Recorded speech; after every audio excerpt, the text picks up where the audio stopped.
Hello students, I am Santosh Kumar Misra from Sumit Coaching Center.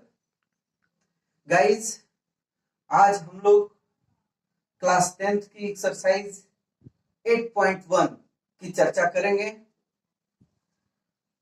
तो सबसे पहले exercise 8.1 में पहला क्वेश्चन है कि एक ट्रायंगल है, एक त्रिभुज है एबीसी, जिसमें एंगल बी जो है वो 90 डिग्री है।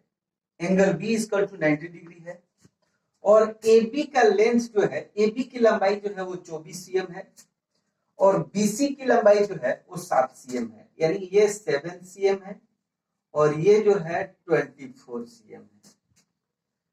तो आपको कह रहा है कि angle A equal to what, angle A की वैल्यू ज्ञात करनी है और उसके बाद cos A की भी वैल्यू ज्ञात करनी है।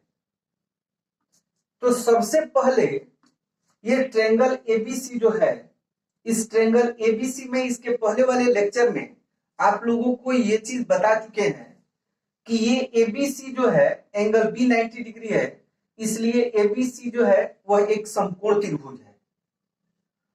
और इतना पता है कि समकोण त्रिभुज की 3 भुजाएं होती हैं। 3 भुजाओं में एक आपको लंब होता है, दूसरा आधार होता है और तीसरा कर्ण होता है। और इसके पहले वाले लेक्चर में आप लोगों को ये चीज बता चुके हैं कि लंब किसको कहेंगे, आधार किसको कहेंगे और कर्ण किसको कहेंगे। तो इतना आपको पता है कि 90 डिग्री की सम्मुख भुजा को कर्ण कहते हैं, यानी एसी यहाँ पे कर्ण हुआ, इसको हम कर्ण कह सकते हैं या अंग्रेजी में इसको हाइपोटेन्स कहेंगे। उसके बाद ये भी आपको बताया गया है कि समकोण बनाने वाली जो भुजाएं होती हैं, जैसे AB और BC, ये दोनों मिलके एंगल B बनाती हैं जो 90 डिग्री का है। तो ये दोनों भुजाएं लंब या आधार कहलाती हैं, क्योंकि लंब और आधार जो है वो बदल जाता है, लेकिन कर्ण जो है वो समकोण त्रिभुज की सबसे बड़ी भुजा होती है और वो कभी नहीं बदलता है। अर्थात सबसे पहले इस त्रिभुज में हमको लंब पता है, आधार पता है, कर्ण पता नहीं है। तो इतना हम लोगों को पता है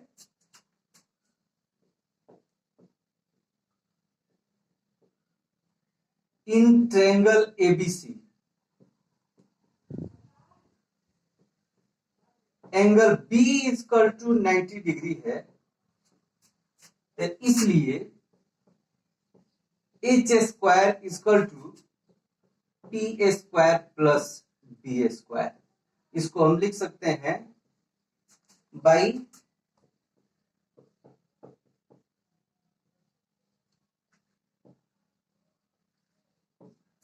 पाइथागोरस, यानी पाइथागोरस के अनुसार किसी समकोण त्रिभुज में कर्ण का वर्ग अन्य दो भुजाओं के वर्गों के योग के बराबर होता है। यानी इसमें 90 डिग्री की सम्मुख भुजा AC है, यानी इसको हम लिख सकते हैं कि AC square equal to AB square अब प्लस BC स्क्वायर। अब इसमें हम वैल्यू पुट करेंगे तो AC का वैल्यू हम लोगों को पता नहीं है, तो AC की जगह पे AC लिखेंगे। AB का वैल्यू हमको पता है 24, इसको पुट करेंगे 24 का स्क्वायर प्लस BC का वैल्यू भी 7 है तो 7 को पुट कर देंगे, यानी AC स्क्वायर इक्वल टू, यानी 24 का स्क्वायर 576 होता है, यानी 24 का स्क्वायर 576 होता है प्लस 7 का स्क्वायर 49 होता है। यानी इसको जब ऐड करेंगे तो AC स्क्वायर इक्वल टू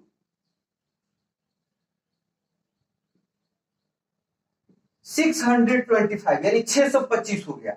अब हमको AC का वैल्यू पता करना है, तो AC इक्वल टू स्क्वायर हटता है तो दूसरी तरफ रूट हो जाता है, यानी 625 का रूट निकाल देंगे, स्क्वायर रूट, यानी इसका वर्गमूल निकाल देंगे तो हम लोगों को आएगा 25। यानी हम लोगों को ये कर्ण जो है जिसको हाइपोटेन्स कहा जाता है, इसकी लंबाई हम लोगों को ज्ञात हो गई। अब हम लोगों को जैसे पता करना है फर्स्ट क्वेश्चन में साइन ए, तो इतना हम लोगों को पता है कि साइन ए इक्वल टू होता है P बाई एच, यानी लंब बटा कर्ण। तो ए के अकॉर्डिंग, यानी इसके पहले वाले लेक्चर में हम आप लोगों को बताए हैं कि किसी समकोण त्रिभुज में न्यून कोण के सापेक्ष भुजाओं का अनुपात जो है वो लिखा जाता है।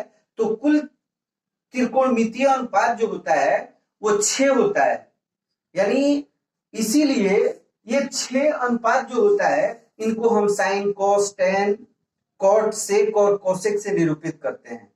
जहां साइन ए इक्वल टू यानी sine theta, A equal to measurement of angle A, यानी ए का मतलब हुआ कोण ए, यानी इसके अकॉर्डिंग, यानी इसके अकॉर्डिंग साइन ए के अकॉर्डिंग देखना है कि पी यानी लंब कौन सा है और एच यानी कर्ण कौन सा है। तो इतना पता है कि लंब कहा जाता है, न्यून कोण की सम्मुख भुजा को लंब कहते हैं, यानी यहाँ पे ये बीसी लंब हुआ, इसको हम लोग लिख सकते हैं बीसी। 90 डिग्री की सम्मुख भुजा कर्ण कहते हैं एसी, यानी इसकी वैल्यू को रख देंगे। बीसी का वैल्यू है 7 और एसी का वैल्यू है 25, ये हो गया। फिर नेक्स्ट है इसी में cos ए की वैल्यू पता करना है। तो cos ए इक्वल टू होता है b बाई एच, यानी आधार बटा कर्ण। तो b के ए के अकॉर्डिंग आधार देखना है, यानी ए के अनुसार ये लंब हुआ तो ये आधार हो जाएगा और ये कर्ण, कर्ण तो कभी बदलता ही नहीं है।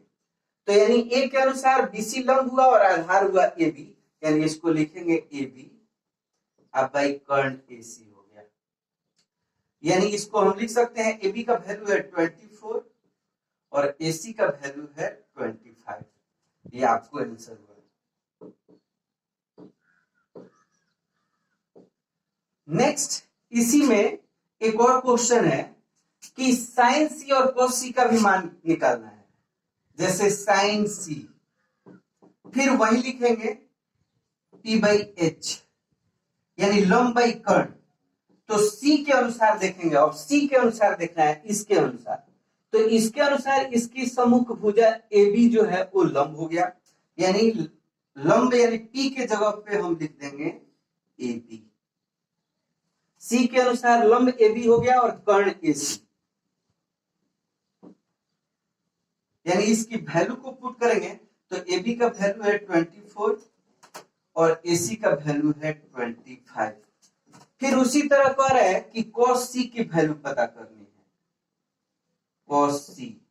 तो cos सी इक्वल टू होता है b बाई एच, यानी सी के अकॉर्डिंग ये लंब हुआ और ये आधार हो जाएगा, बीसी आधार हुआ, तो यानी बीसी को लिखेंगे अब बाई कर्ण है एसी, यानी बीसी की वैल्यू कितनी है 7 और एसी की वैल्यू है 25, ये इसका वैल्यू हुआ। अब इसके बाद हम लोग सेकंड क्वेश्चन को देखेंगे।